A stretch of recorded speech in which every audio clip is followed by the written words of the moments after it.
People are often in a state of almost constant fight or flight, and without realizing it, you're literally in a survival mechanism, and you just can't heal from being in a survival mechanism.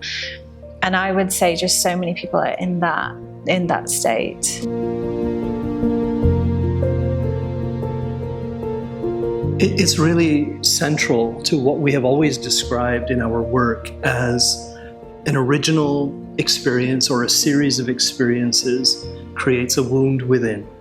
And that wound then manifests as beliefs around the world, around yourself, which ultimately then leads to the creation of patterns.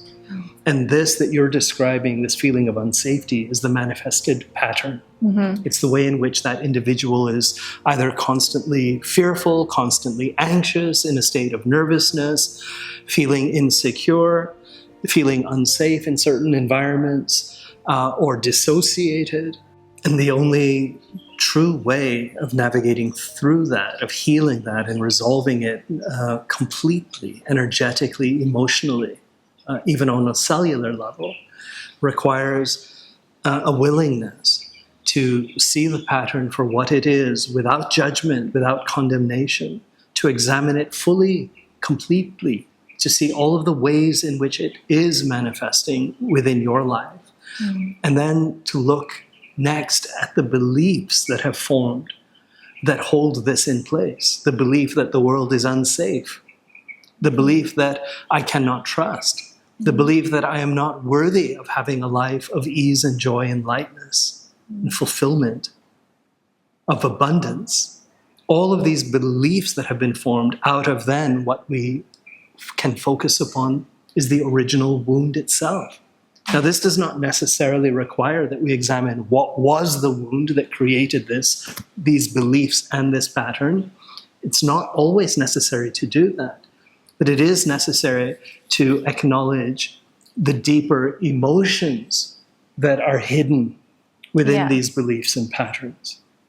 So many people on the healing journey, and they have, the genuine desire to heal, but they're almost running around, trying all the different things, going to so many different healers and classes and workshops, and ultimately you just want to slow down and just drop into your body. If you allowed yourself to slow down. I see this as one of the biggest roadblocks to healing, is that if we could all just stop focusing on all these activation processes, all these intense connection processes, and actually slow down and learn to connect into the body and into the present moment and dropping in, learning how to ground.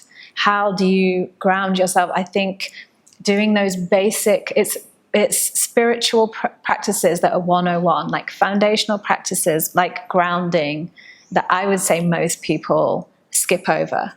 What fundamentally does your body need in order for you to open up? And when you're in that state of opening, that's when that energy can leave. Here's the conundrum. Here's the challenge. Yeah. Is that in order to allow yourself to rest in that state that Joanna was just describing, you need to feel safe. Yeah.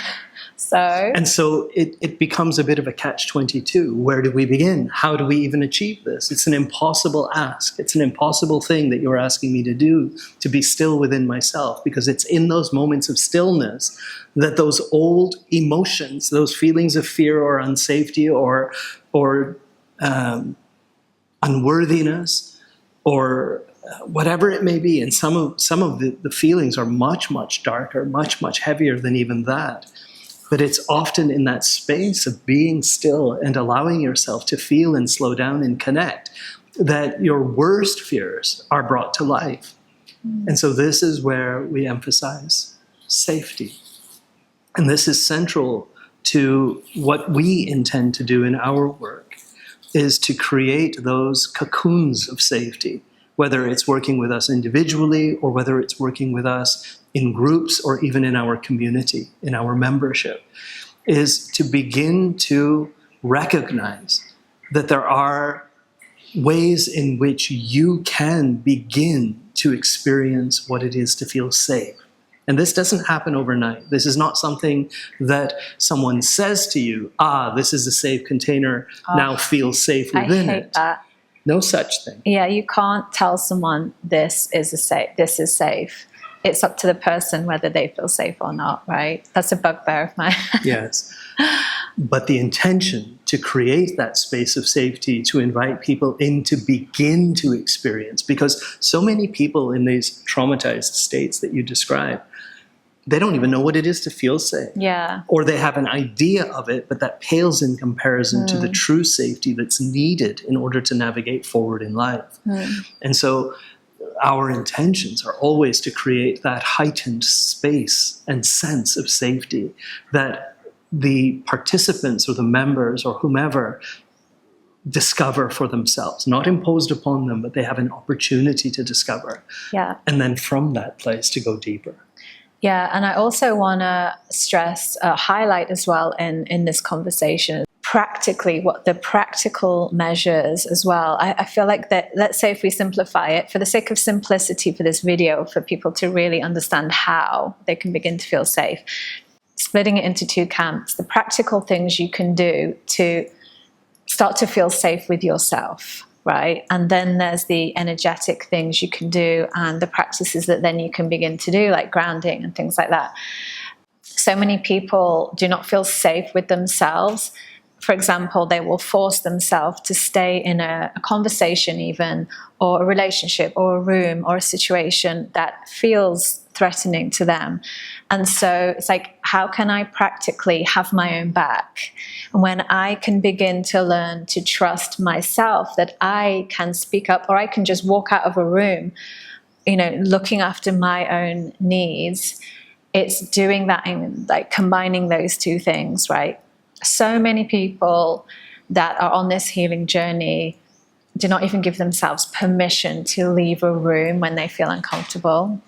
And that for me is like a necessity. It's like, I can trust myself. I can speak up for myself. I can say to someone, hey, I don't like what you just said, or I'm going to leave this conversation, or even just changing the conversation, even just walking out, things like that we can start to do.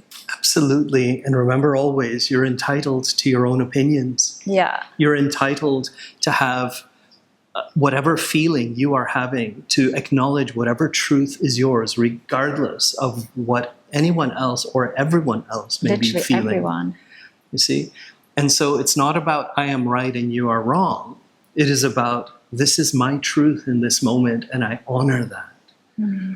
And so every experience, every step forward becomes this, in what Joanna was describing as learning how to navigate differently in life. Mm-hmm. Every step forward becomes a step of being aware, allowing yourself to be present with yourself and to acknowledge how you are feeling, acknowledge it fully and completely, and then to make choices based upon what you are acknowledging. Choice is everything. And so many people in this world are disempowered to choose. Mm-hmm.